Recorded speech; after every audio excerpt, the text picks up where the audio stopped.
Bollywood actor Sohail Khan यूं तो limelight से दूर रहते हैं, लेकिन अपनी पर्सनल लाइफ को लेकर वो तब सुर्खियों में आए जब सीमा सचदेव संग उनके डिवोर्स की खबरें सामने आई। इस खबर से सभी फैंस शॉक रह गए। बड़े भाई अरबाज खान के बाद सोहेल खान का भी ब्रेकअप हो गया। उनकी शादी फैशन डिजाइनर सीमा सचदेव से हुई थी।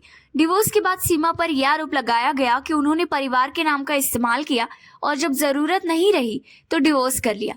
अब इस पर सीमा ने रिएक्ट किया है। सीमा सचदेव ने अपने इंटरव्यू में डिवोर्स पर बात की और अपनी रिलेशनशिप पर भी विचार किया।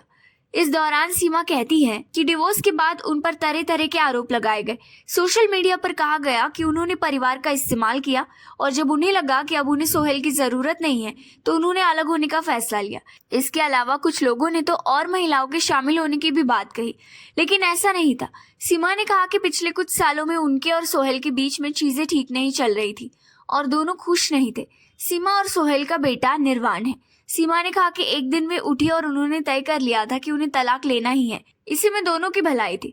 उन्हें शादी या अपने बेटे निर्वाण में से किसी एक को चुना था। उन्होंने बेटे को चुना। सीमा के मुताबिक उनके बेटे की हालत ठीक नहीं थी, वो कमजोर हो रहा था। ऐसे में ये जरूरी था। दोनों के बीच कुछ सालों से कुछ भी ठीक नहीं था, यहाँ तक कि जब दोनों का तलाक हुआ तो भी वो सिर्फ एक पेपर वर्क ही था। दूरियां पहले ही आ चुकी थी।